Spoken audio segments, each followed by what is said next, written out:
¿Sigo? La conferencia es Mes de Innovación en la cadena de suministro y cuenta con la participación del general de brigada don Vicente Torres Vázquez, subdirector general de Estrategia Industrial de la Defensa, don Jesús Abraham Fernández, jefe de Innovación en Defensa de Telefónica, don Francisco Cortés, CEO y fundador de Esencia, y don José Rossell, CEO y cofundador de S2 Grupo. Contamos con la moderadora, doña Carlota Sánchez Cuenca, secretaria general de AESMIDE.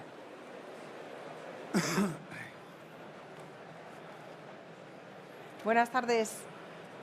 ¿Se oye? ¿Sí?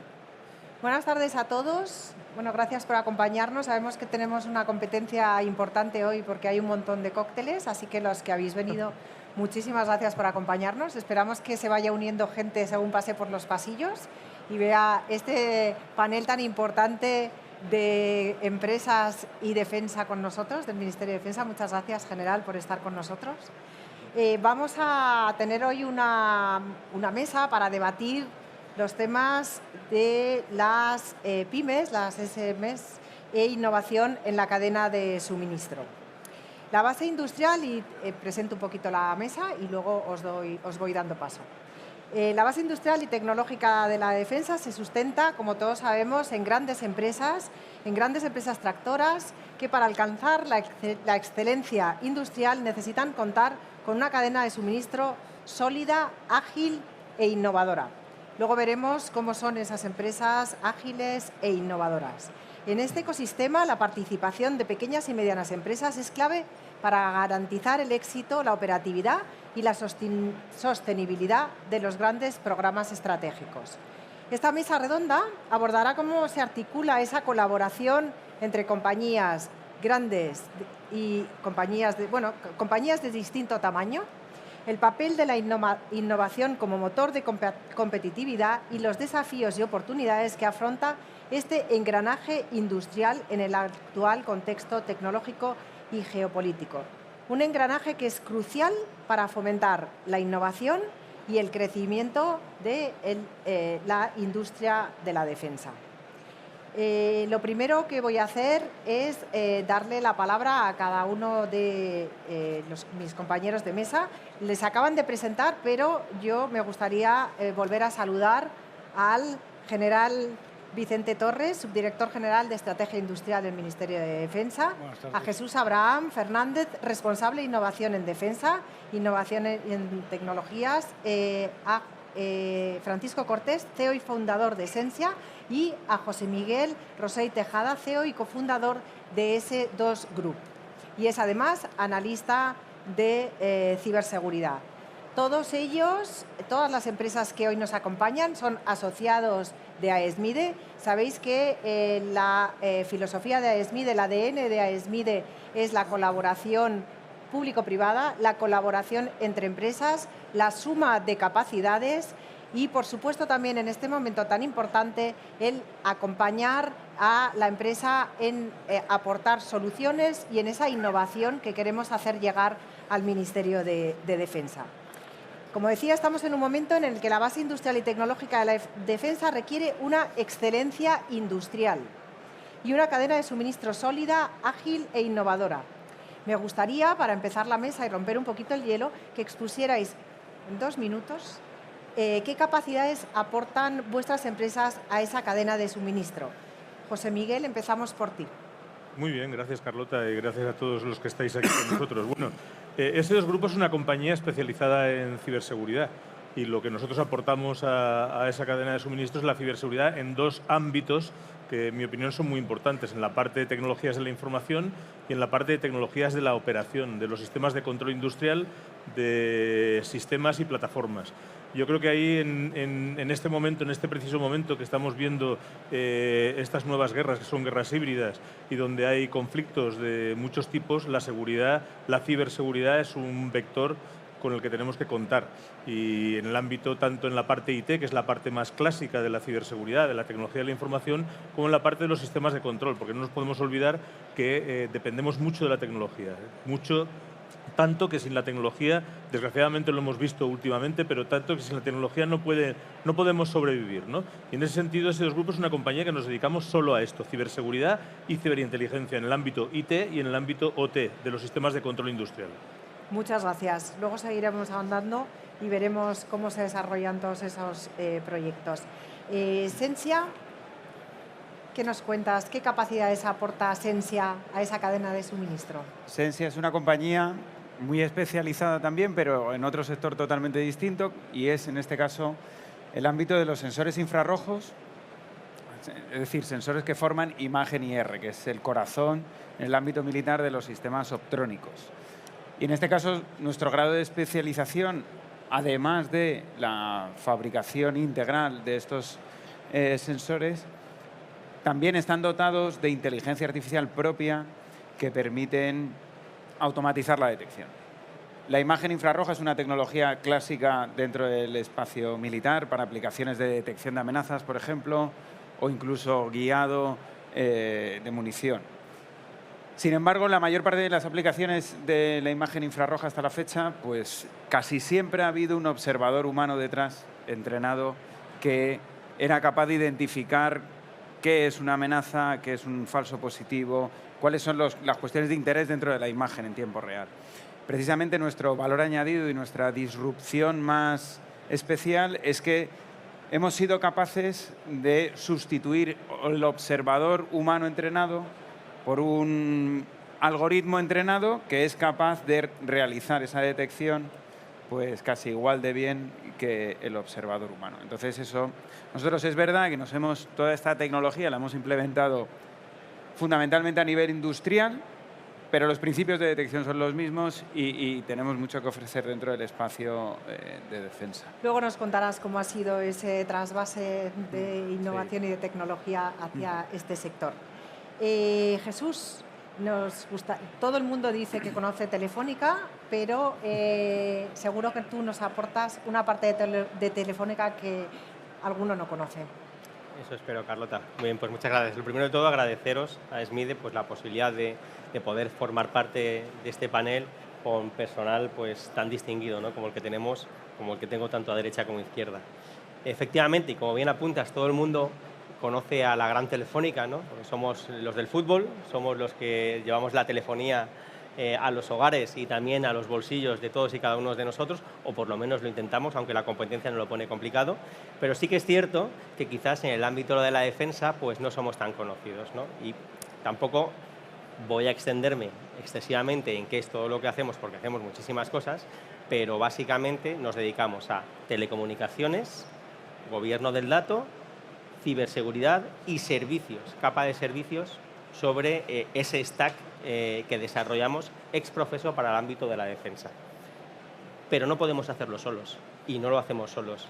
Y por ese motivo llevamos más de 3 años tratando de impulsar orgánicamente, internamente desde la propia Telefónica, pero también apoyando a que el Ministerio pueda desarrollar este hub de innovación para la defensa, que nosotros orgánicamente ya lo tenemos desarrollado con un modelo adaptado específicamente a las necesidades del sector de la defensa y que nos ha permitido pues, tener relevantes casos de éxito, tanto a nivel nacional como internacional, donde tenemos startups que en un periodo de menos de 1 año y medio, y hablar de 1 año y medio en defensa es hablar de magia prácticamente, el poder pasar de facturar 200, 300.000 euros a estar facturando más de 15 millones de euros.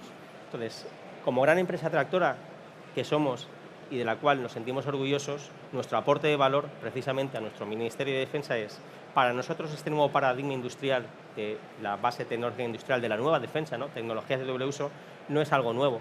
Nosotros esto ya lo sufrimos hace muchos años y tuvimos que sobrevivir, ¿no? Entonces, hemos desarrollado, gracias a Guaira, que es nuestro buque insignia de innovación abierta, un modelo que hemos adaptado a la defensa. No me lo cuentes todo. Correcto. Que luego tendremos ocasión de hablar más de cómo hacer llegar y cómo empujar ese ecosistema innovador y cómo lo estáis haciendo desde Telefónica. Gracias, Jesús. General, desde el Ministerio de Defensa, ¿qué objetivo se ha marcado tu subdirección en la política industrial de la defensa? ¿Cómo lo estáis haciendo? ¿Cómo lo estáis llevando? Muy bien. Qué bien, Antes de nada, agradecerte nuevamente el que hayas contado conmigo, al igual que han hecho para esta mesa redonda. Agradecerte también que la has puesto a esta hora. A la hora de la siesta hoy ha sido fatal. Así que al menos has acertado la hora. Yo no sé a qué hora es la hora. Ha ido bien. ¿Qué hacemos? Pues yo creo que simplemente habiendo escuchado todo lo que aportan las industrias, no quiero hablar de pequeñas, no quiero hablar de startups, no quiero hablar de grandes, la industria de defensa española, todo lo que aportan estos 3 ejemplos es suficiente. Soy muy coherente, me gusta ser coherente con las referencias. Estamos trabajando con una referencia que es la Estrategia de Industria de Defensa 2023. Estamos hablando de autonomía para nuestra industria de defensa. Son ejemplos. Lo están consiguiendo. Nos preocupamos por ello. Estamos hablando de que queremos consolidar una base tecnológica industrial sólida. Ellos son ejemplos. Están viniendo delegaciones extranjeras y no es algo que lo están viendo todos ustedes. Aquí a este están. Y estos son los ejemplos. Es lo que España, la industria española, aporta como referencia al panorama de la industria de defensa global, no solamente europeo. Y por último, queda una parte que también somos actores. No queremos estar fuera de juego. Consolidamos lo que se llama la Europa de la defensa. Eso es. Yo creo que con estas 3 ideas que salen de lo que es la definición de la estrategia, los 3 elementos claves de la estrategia de industria de defensa, es suficiente como para fijarnos en toda la industria, solicitar de esa industria de alguna forma la colaboración y la integración y sobre todo buscar ese plus que ofrecen cada uno de los pequeños desarrollos entre ellos para obtener otra sinergia hacia nuevos desarrollos y sobre todo lo que siempre he dicho, una empresa no va a poder hacer todo, pero varias empresas sí que van a poder sostener esa cadena de suministro que conseguirá pues, facilitar la elaboración, adquisición y desarrollo de grandes programas. Muy bien, muchas gracias por esa labor. Es verdad que luego tenemos el reto Europa y también hay una estrategia europea y tenemos que estar todos preparados y el Ministerio un poco dirigiendo, ¿no?, la estrategia a la hora de presentarnos. Bueno, pues vamos a hablar ahora, vamos a bajar un poquito a los retos y a las experiencias y vamos a hablar de, bueno, pues eso, de experiencias y de retos que tenemos por delante para alcanzar esa soberanía tecnológica sólida para luego llegar un poquito más arriba también en Europa, esas alianzas. Y me gustaría que empezara Sensia para contarnos cómo ha llegado una startup de la universidad hasta aquí, cómo se ha convertido en una pyme y luego cómo ha llegado al mundo de la defensa, porque no es un camino fácil, pero es un ejemplo fantástico que exponer. Sí, bueno, yo lo que puedo contarte es nuestra experiencia, cómo ha sido, pero que nadie tome nota porque lo mismo no es aplicable, ¿no? En nuestro caso, bueno, el infrarrojo en general, la imagen IR es una tecnología que se desarrolla fundamentalmente dentro de aplicaciones de defensa. Como decía, para detección de amenazas, fundamentalmente para proteger a nuestras Fuerzas Armadas, proteger nuestras fronteras, por ejemplo.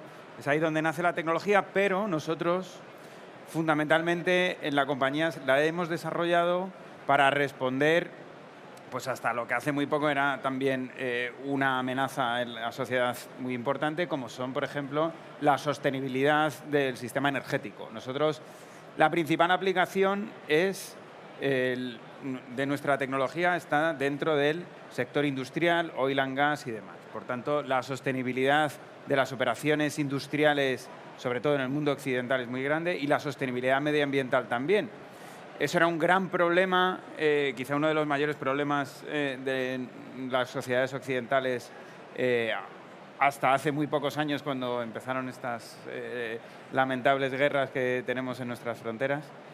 Y llegamos hasta allí porque también se está escuchando hoy en el diálogo que las amenazas están cambiando. Bueno, pues los aspectos que preocupaban a nivel industrial, a nivel energético, también han cambiado mucho, ¿no? Ahora se habla mucho de energías alternativas y demás, donde los hidrocarburos todavía tienen mucho que ofrecer y hay mucho que aportar a nivel sostenibilidad. A nivel, en el sector de la defensa, las amenazas también están cambiando y, por tanto, los sistemas que detectan esas amenazas también deben cambiar, mientras que Hasta hace muy poco estábamos quizá muy preocupados por detectar, pues, oye, grandes buques, por ejemplo, en el sector naval o carros de combate enormes o, no sé, aeronaves y demás. Hoy en día vemos que las amenazas se parecen más a drones, que hacen mucho daño, que son muy masivos y debemos tener la flexibilidad como para poder responder de una manera eficaz ante esos nuevos retos. Y ahí es donde Sensia tenemos mucho que aportar. Yo creo que hemos aprendido mucho en estos últimos años, hemos ganado mucho espacio en el ámbito soberanía tecnológica, que también es otra expresión que se está utilizando mucho, yo lo estoy escuchando mucho estos días por aquí. Sensia es una compañía que yo creo que a nivel nacional posiblemente seamos la compañía con mayor grado de autonomía productiva, de desarrollo y de propiedad intelectual sobre la tecnología que comercializamos hoy. Y eso nos dota, sobre todo, además de contar con esa tecnología ya, sobre todo nos dota de una capacidad tremenda para poder reaccionar de forma muy flexible, muy ágil, ante nuevas necesidades que nuestras Fuerzas Armadas o las grandes compañías tractoras, en este caso te miro a ti, nos pongan encima de la mesa, ¿no? Y bueno, sobre todo yo creo que Sensia, además de todo lo que ya hemos contado de inteligencia artificial aplicada a la automatización de la detección de una manera eficaz, también tiene mucho que aportar en ámbito de soberanía tecnológica en el desarrollo de fotodetectores IR. Hoy en día en España no contamos con esa capacidad industrial, nos tenemos que ir, bueno, a nuestro vecino Francia o a otros países como Israel, otros países donde sí controlan y dominan esa tecnología y sobre todo también cuenta con un entorno, que yo creo que eso es una cosa muy importante para la innovación, un entorno muy adaptado y un ecosistema de investigadores, compañías, suministradores, materias primas que les permite avanzar y progresar y sostener, y también usuarios finales, ¿no? Sostener toda esa línea productiva, ¿no? Entonces, bueno, Sensia es una compañía que recientemente ha recibido una inversión importante. Hemos sido de las primeras compañías en recibir una inversión por parte de SET, que es la SEPI Digital, precisamente para avanzar en esa soberanía tecnológica en fotodetectores IR muy disruptivos. Y es ahí donde estamos trabajando y donde espero que haya mucha atracción también por parte del Ministerio de Defensa, que debe ser el principal beneficiario de ello, y por parte de las empresas tractoras. Muy bien, muchas gracias y enhorabuena por todo ese camino. General, es muy interesante conocer todas estas capacidades de cara a esa soberanía tecnológica y a esas especialidades, ¿no?, que están en el ecosistema en este momento. Me gustaría ahora hablar que nos contara José Miguel. Yo sé que la gestión del intangible es complicada, el tema del talento también es algo muy necesario, todos temas de gestión. Cuéntanos un poco desde ese dos grupo cómo estáis enfocando toda esa gestión. Bueno, eso... a ver, yo estoy en una ingeniería industrial y cuando empecé a trabajar en un astillero construyendo barcos. Y en un momento dado, pues aunque no lo sabía, monté una startup hace 20 años. Dice, para una startup la financiación es fundamental. Tienes eso que dicen ahora que es el Valle de la Muerte. Yo pasé el Valle de la Muerte y no sabía que se llamaba Valle de la Muerte. Luego miré para atrás y dije, ostras, vaya tela. Dice, pero se llamaba el Valle de la Muerte, o por lo menos en los libros de las startups le llaman el Valle de la Muerte, ¿no? Digo, el tema de los activos intangibles de la economía del conocimiento es algo que yo creo que en Europa y en España nos tenemos que hacer mirar un poco.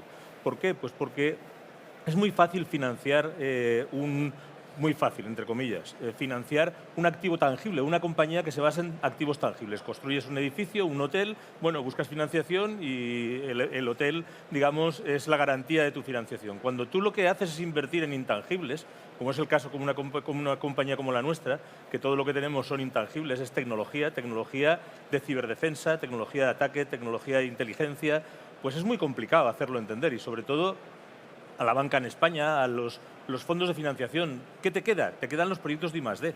Los proyectos de I+D es un arma, digamos, delicada de manejar, ¿vale? Hay que saber manejarlo. Así empezamos nosotros. Nosotros buscamos financiación a través de inversión en proyectos de I+D. Tuvimos el acierto o la suerte de financiarnos con proyectos nacionales y después con proyectos europeos y eso nos ayudó, digamos, a desarrollar esa tecnología que hoy en día pues es tecnología española, tecnología de la Unión Europea y que nos permite, digamos, afrontar esto que ahora todo el mundo, de lo que todo el mundo habla, la soberanía tecnológica o la autonomía estratégica, pues teniendo una tecnología que empezamos a desarrollar hace 20 años. Nosotros llevamos 20 años diciendo que hay que desarrollar tecnología española, tecnología de la Unión Europea. Lo que pasa es que es muy difícil. Yo reconozco que para las empresas pequeñas, cuando nacen y cuando pasan ese valle de la muerte, cuando se enfrentan a crecer, cuando tienen que invertir en el desarrollo de tecnología, pues yo creo que les quedan un par de opciones. Buscar proyectos de I+D a nivel europeo, buscar compañías tractoras, como el caso de Telefónica u otras, que le ayuden a desarrollar la tecnología sin perder esa independencia, que eso es muy importante. Tienen que seguir siendo ellas, ¿vale? Y apostar un poco porque el modelo económico-financiero también en España y en Europa vaya cambiando. Porque tenemos que tener en cuenta que todo lo que tenemos ahora, hay una parte importantísima. Estados Unidos, el mundo anglosajón, se basa en la economía del conocimiento. Son empresas tecnológicas que tienen un PIB superior a muchos países de la Unión Europea. Digo, con lo cual, si eso queremos que sea nuestro futuro, no es que lo queramos, es que es el presente. Digo, tenemos que cambiar un poco también esa mentalidad y buscar formas de hacer que compañías pues como la nuestra, nosotros ya no somos una startup, ya no somos una pyme, digo, pero es verdad que tenemos que buscar que esas compañías tecnológicas, que talento hay muchísimo talento, digo, pues tengan capacidades de crecer y desarrollarse de forma autónoma y que sigan manteniendo su independencia y su estabilidad. Pero eso, dice, evidentemente la inversión en tecnología es un intangible, pero el talento también. El talento es algo que perdemos, y yo digo que perdemos porque pues casi porque yo diría que estamos haciendo las cosas mal, se nos escapa el talento de las manos. Y el talento español es un talento que cuando sales por ahí fuera lo comparas con el talento que hay en otros sitios y es de una calidad extraordinaria. ¿Por qué lo perdemos? Porque no lo valoramos suficientemente. Y yo creo que es algo parecido a lo que pasa con la inversión en tecnología. La inversión en talento tenemos que creérnoslo un poco más. Y yo creo que tenemos capacidad para desarrollar empresas de vanguardia, con tecnología de vanguardia en España, y tenemos capacidad incluso de liderar en algunos campos, yo no sé en otros, los conozco menos, pero en el de la ciberseguridad seguro. Tenemos capacidad para ser líderes en Europa y a nivel internacional en temas de ciberseguridad y ciberinteligencia. Y es un poco... Sí, ¿Vosotros tenéis un centro de formación o ¿no? Dentro de estos dos grupos tenéis...? Sí, porque, vamos a ver, ya un poco desesperados hace ya unos años, estábamos desesperados de que las universidades no nos daban lo que necesitábamos. Yo soy ingeniero industrial, digo, pero he aprendido seguridad. Digo, pero gente que salga que sea un egresado de una facultad de informática, de telecomunicaciones o de industriales con conocimientos de seguridad, no hay. Dice, con lo cual en su día montamos una escuela que se llama Enigma. Se llama Enigma porque no sabíamos si iba a funcionar o no. Y le dejamos el nombre de Enigma. Dice, y ahora es una maravilla. Y sale un montón de gente con muchísima capacidad, pero son egresados de industriales, de medicina, de ingeniería biomédica, a los que les enseñamos nuestra profesión, que es la seguridad, la ciberseguridad. Dice, y a partir de ahí es cuando empiezan de verdad a dar sus frutos, ¿no? Solo un dato que me contaste una vez que creo que es interesante para la audiencia. Comentabas que si hablábamos del ciberataque en general, sería como la tercera potencia mundial. Bueno, sí. Digo, para que veamos lo que es lo necesaria que es la ciberseguridad. Si comparas el cibercrimen con los países, está evidentemente la primera potencia mundial, por ahora sigue siendo Estados Unidos, la segunda China, la tercera con 8,4 trillón es la ciberseguridad. Y además con un ritmo de crecimiento entre el 15 y el 20%. El cibercrimen. Sí. Enorme, muchas gracias, José Miguel. Una industria. Muchas gracias. Y Telefónica, ¿cuál es vuestra visión de toda esta soberanía tecnológica? ¿Cómo lo veis vosotros? Bueno, pues lo primero de todo, darles la enhorabuena tanto a José Miguel como a Francisco por este ejercicio de valentía y esta inspiración que han generado o que generan y siguen generando en nuestra sociedad. Valentía y locura alguna vez también. Más locura que valentía. Sí, no quería decirlo yo, locura y José valentía, Miguel. venga. No quería decirlo yo, pero algo de locura también tiene que haber, ¿no? Como todo en la vida. Viva la locura, ¿no? La locura es el libre albedrío, es lo que nos define como humanos, ¿no? Valentía y también locura, efectivamente. Y es algo inspirador, sobre todo desarrollando tecnologías con ese valor intangible, ¿no? que efectivamente se pueden desarrollar mucho más allá de las fronteras de Estados Unidos o de países que tienen, pues lógicamente, muchos más recursos de los que podemos tener nosotros, ¿no? Así que gracias por esa labor y por seguir inspirando a la sociedad en un momento en el que además lo necesitamos, ¿no? Y nosotros, desde Telefónica, precisamente lo que hacemos es eso, tratar de continuar inspirando a nuestra sociedad, tanto a la base tecnológica e industrial de la nueva defensa, como también a la base tecnológica e industrial de la defensa tradicional, como también al ecosistema universitario. Porque efectivamente es algo que estamos viviendo y lo comentaba en otra ponencia que tenía hace unos minutos. La semana pasada estaba reunido con una universidad y me decía, oye, es que nuestros alumnos quieren irse a realizar prácticas de empresa a Irlanda y la gran mayoría se quedan allí. Eso es terrible para nuestra industria, porque estamos formando un talento que está muy bien valorado y que no somos capaces de retener en España, ofreciéndoles proyectos retadores y que les interesen profesionalmente y, lógicamente, perdiendo capacidad económica e industrial que nos impida el poder ofrecerles también unas condiciones laborales que puedan ser interesantes para ellos. Así que empresas como S2, como Sensia, están haciendo un trabajo excepcional. Es lo que debemos precisamente de potenciar. Y aprovecho para agradecerte que me hayas frenado antes porque me hubiese quedado sin discurso, ¿no? Precisamente es lo que iba a decir. Y luego hay más. ¿Qué es lo que estamos haciendo y qué es lo que estamos tratando de impulsar? El desarrollo de un hub de innovación para la defensa a nivel nacional, donde todos los activos nacionales, estén donde estén y tengan el tamaño que tengan, puedan aportar valor a la defensa. Y lo vimos el pasado 28 de diciembre. Pensamos que la defensa está mucho más allá de nuestras fronteras, en Ucrania, en el Sahel, pero realmente esa falsa sensación de seguridad nos ha demostrado que en cuestión de minutos podemos vernos afectados por un ciberataque y se esfuma. Y necesitamos talento que nos ayude a reponer rápidamente ese grid eléctrico o cualquier otro tipo de imprevisto que podamos tener, ¿no?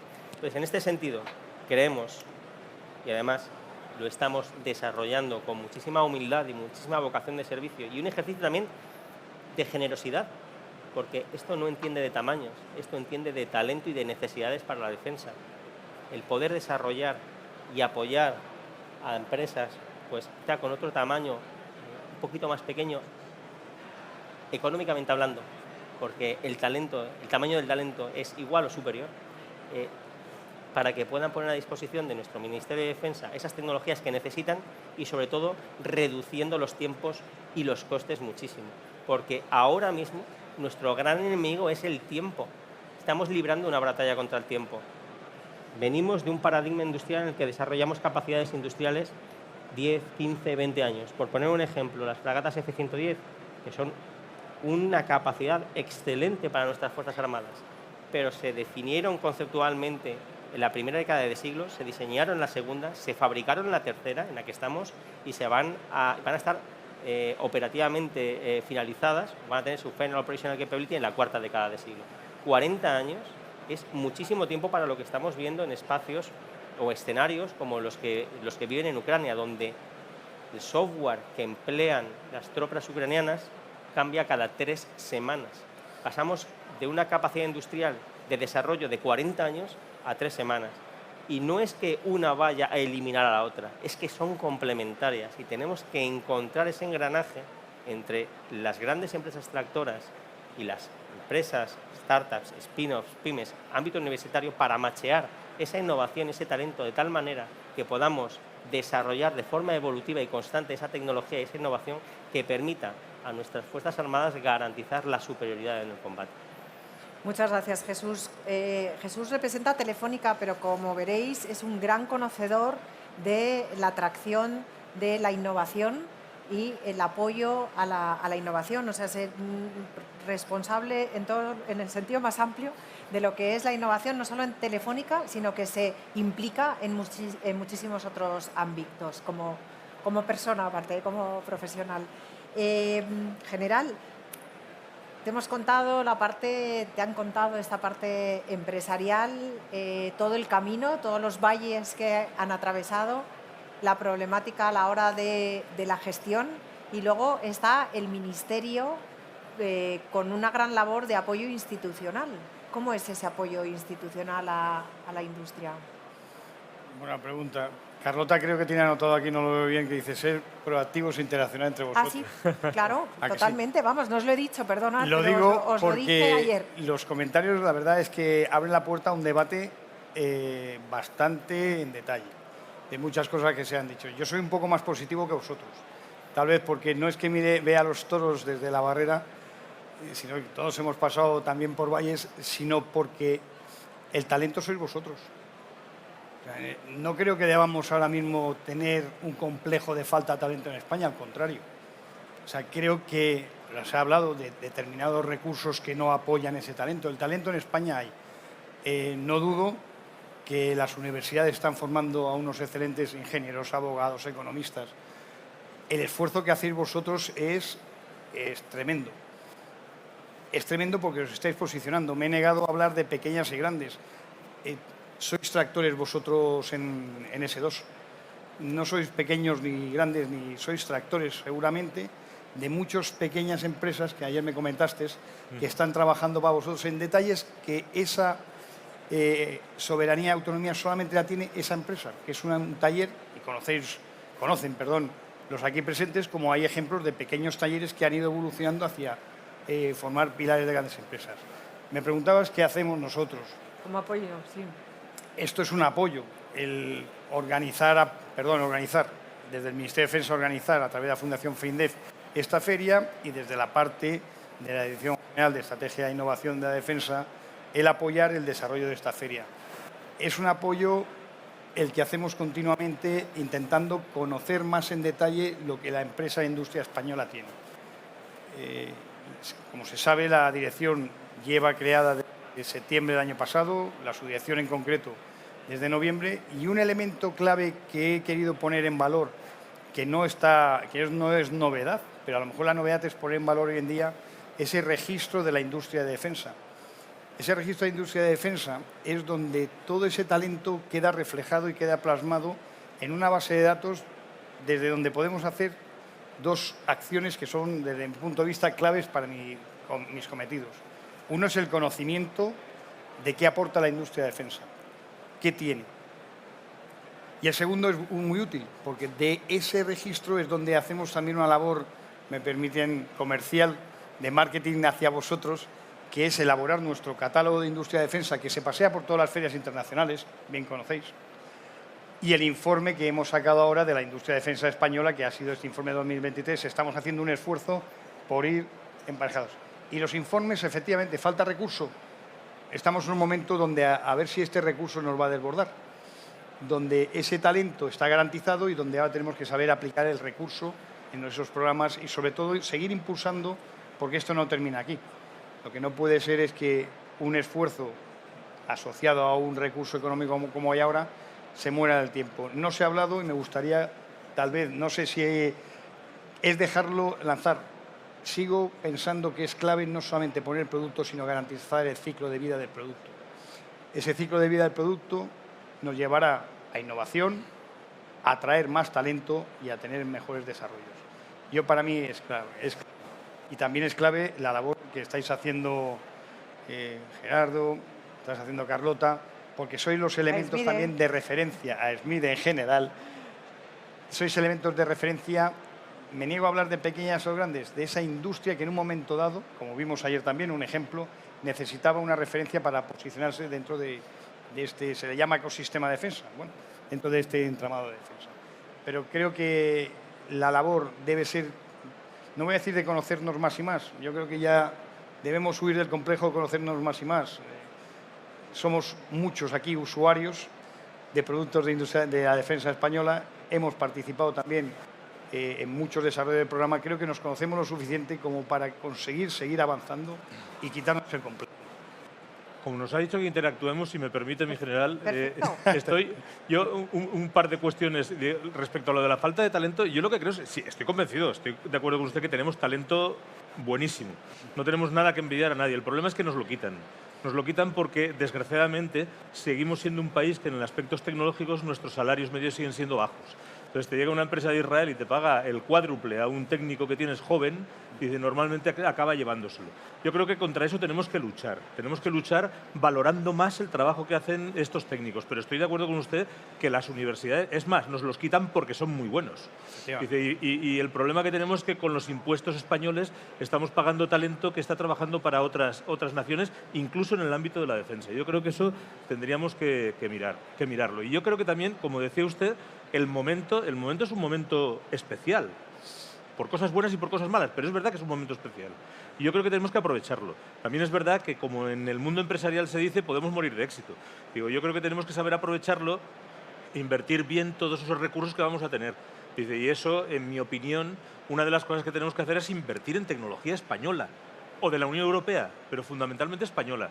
Tenemos las capacidades, tenemos las empresas, y yo creo que lo que hay que hacer es aprovechar para dar un empujón definitivo y poder situarnos, porque en otros campos los conozco menos, pero en el campo de la ciberseguridad le aseguro, mi general, que tenemos capacidad para liderar en Europa tecnológicamente el mundo de la ciberseguridad. Hay compañías en España espectaculares, empezando por Telefónica, la nuestra también, por supuesto, y que están haciendo un trabajo extraordinario.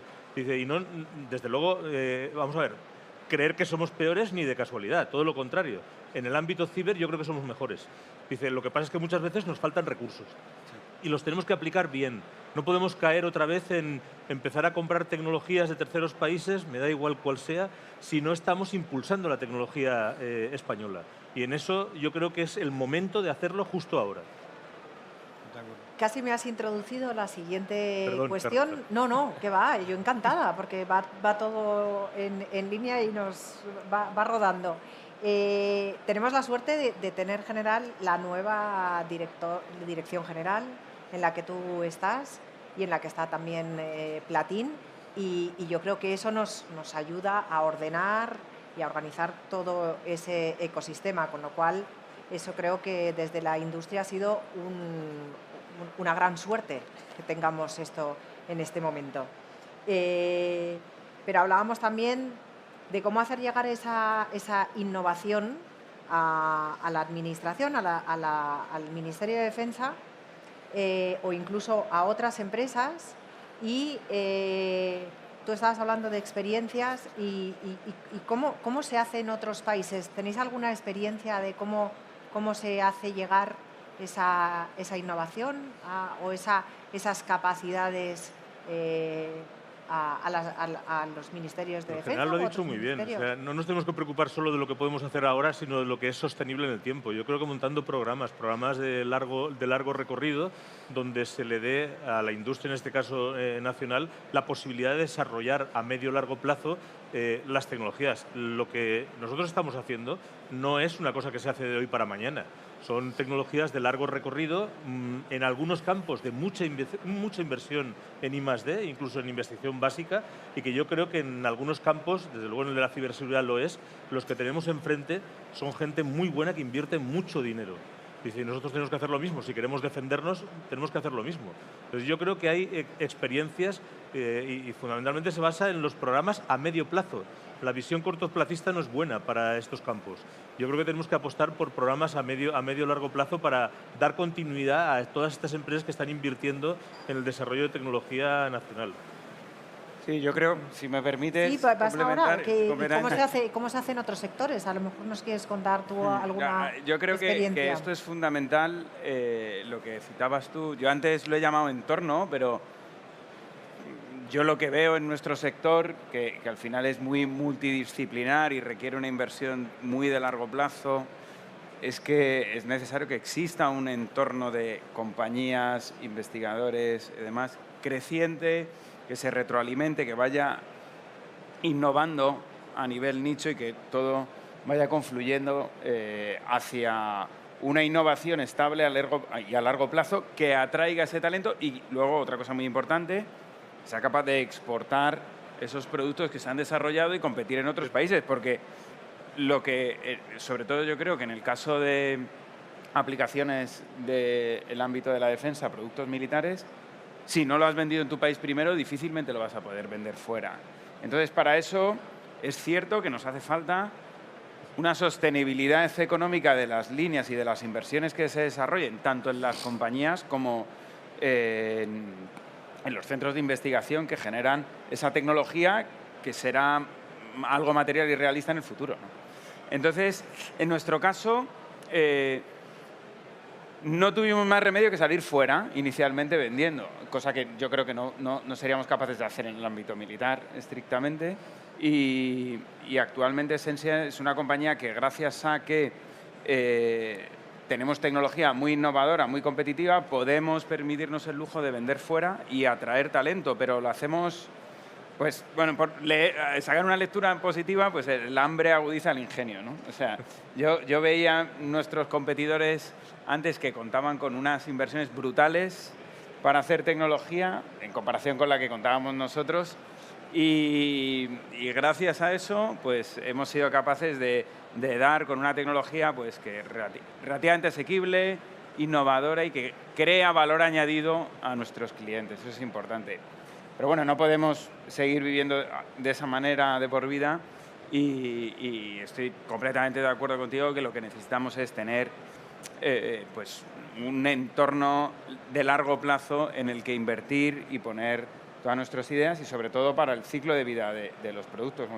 Yo conozco a todas las compañías de mi sector, les he visitado, trabajo con casi todas y muchas veces cuando visitas fábricas de fotodetectores IR, en nuestro caso siempre preguntamos por el último grito que tienen, en la última tecnología, pero resulta que cuando vas allí tienen tecnologías de hace 20 años que las siguen produciendo. Y digo, pero bueno, ¿y esto cómo estáis a este nivel todavía? Y dice, no, es que nosotros todavía estamos sirviendo esto y tenemos la obligación de continuar sirviéndolo durante los próximos 20 años más, porque se meten en programas de suministro de 40 años, ¿no? Entonces, claro, sobre esa base es mucho más fácil innovar.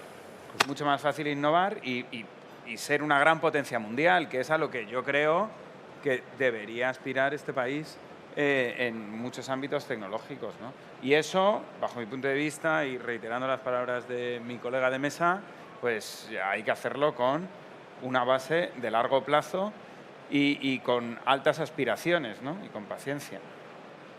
Muy bien, muy interesante. La colaboración público-privada está clarísimo que es fundamental. Jesús, ¿cómo podemos mejorar? ¿Qué ideas, algo que quieras aportar a la mesa? ¿Cómo hacéis, no sé? Pues mira, bueno, me repito, hub de innovación para la defensa, yo creo que esto es vital, efectivamente, pero yo creo que ya lo he repetido en varias ocasiones durante esta ponencia. Un poco por recoger las palabras de José Miguel y de Francisco, ¿no?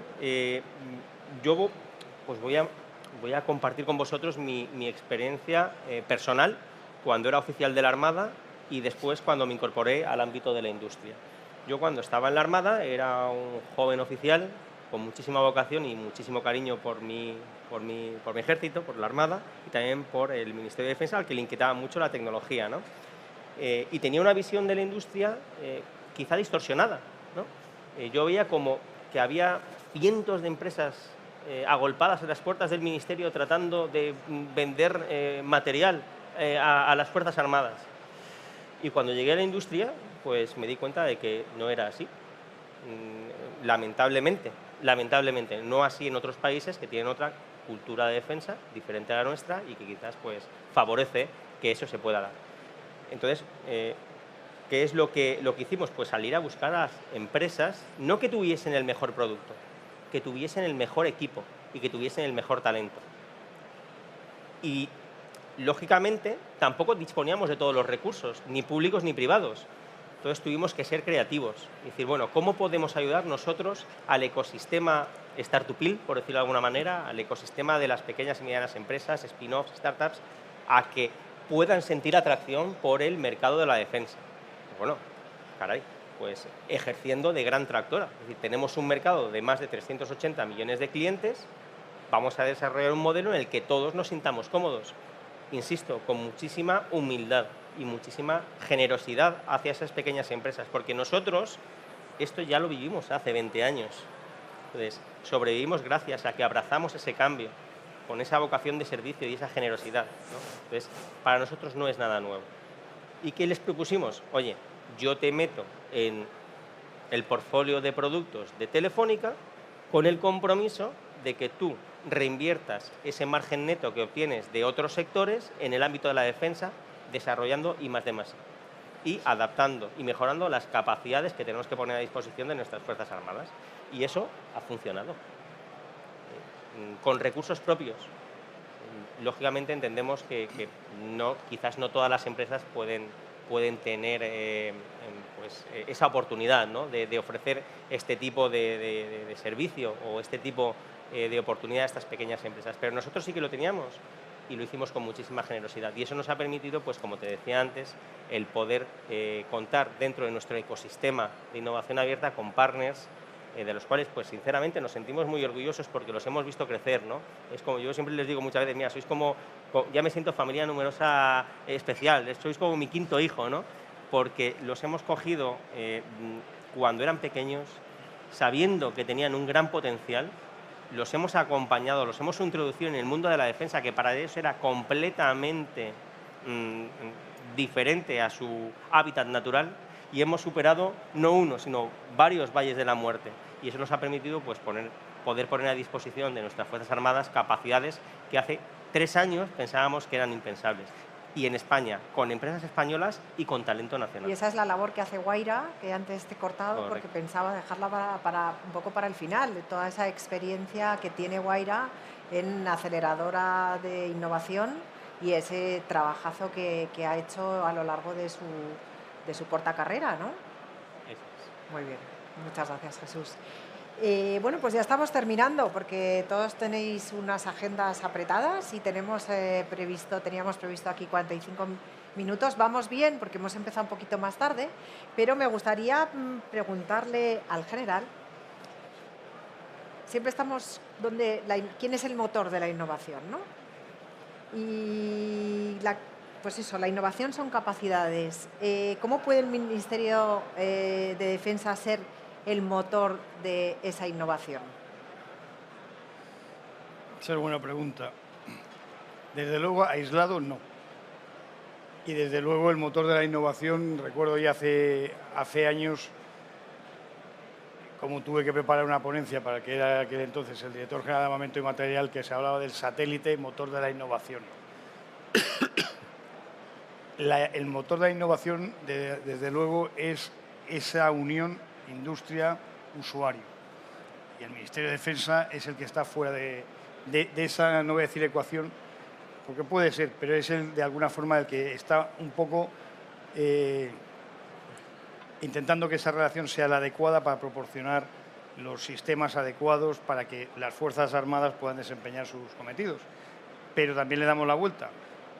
La otra parte de la ecuación es llevar a cabo el desarrollo adecuado para que nuestra industria siga avanzando tecnológicamente, siga desarrollando y evolucione. Lo hemos hablado, son 3 empresas en las que creo que queda fuera de lugar que si no existe innovación, hablabais de cada 2 semanas, que muchas veces puede ser hasta diaria, en los problemas que puede haber en un CER pueden sorprenderte, que día a día tienes que estar evolucionando. Yo creo que es un noviazgo, donde el Ministerio de Defensa, de alguna forma, no tiene que ser ni el beneficiario ni el no beneficiario. Es descaradamente una ecuación de usuario e industria que deben ser los dos. Cuando hablamos del Ministerio de Defensa me refiero no a nuestra Fuerza Armada, sino a la parte, llamámosle castellana, 109. Esas necesidades son las que llevan consigo el ir identificando pues, lo que hemos identificado en todos y cada uno de los stands que vemos aquí. Se han llevado a cabo desarrollos en sistemas de plataformas terrestres, los hemos visto, navales, aéreas, etcétera. Son necesidad que si no existe esa combinación usuario-industria, nunca llegaremos, porque el usuario viene de unos escenarios donde los conflictos armados, de alguna forma, han dado líneas a seguir. Y la industria también, por otra parte, y no quiero irme de esta silla sin hablar de ese desarrollo de tecnologías duales que también son muy útiles para el día a día de los desarrollos específicos para el Ministerio de Defensa. Si ahí ahondamos en que he hablado de mi observatorio por la Subdirección de Industria y Defensa, hablamos de un observatorio tecnológico que tiene la Subdirección de Planificación y Tecnología, es donde volvemos a poner un plus. Esta vez sí, estando fuera de la ecuación, queremos influir dentro del conocimiento de futuros desarrollos tecnológicos que existen. Tenemos... No sé si le ha contestado la pregunta. Sí, pero estaba pensando que luego tenemos que bajar, tenemos la enorme responsabilidad después, todos, ¿no?, de bajar al terreno de un ámbito que no hemos tratado, pero que sabéis que en AESMIDE lo tratamos permanentemente, que es el tema de la contratación pública, y que luego esos pliegos finales tienen que acoger esa innovación para llegar, ese noviazgo, no sé cómo llamarlo, si capitulaciones matrimoniales, o bien un acuerdo base, ¿no?, para tener ese noviazgo fuerte y posible. Y además que tenga larga vida, no que se quede obsoleto en mitad de... Eso ya no te toca, general, pero esa es una parte súper importante que nos toca a todos estar muy pendientes de ella y hacerlo posible. Así que nada, nos vamos despidiendo. Bueno, para mí ha sido una felicidad, no solamente un placer, sino una felicidad compartir este rato con vosotros. Muchísimas gracias, creo que ha sido una mesa muy interesante. Habéis llegado hasta el fondo de todas las cuestiones que se suponía que teníamos que plantear. Y nada, un aplauso para los ponentes. Gracias. Muchas gracias a todos por asistir y estar con nosotros.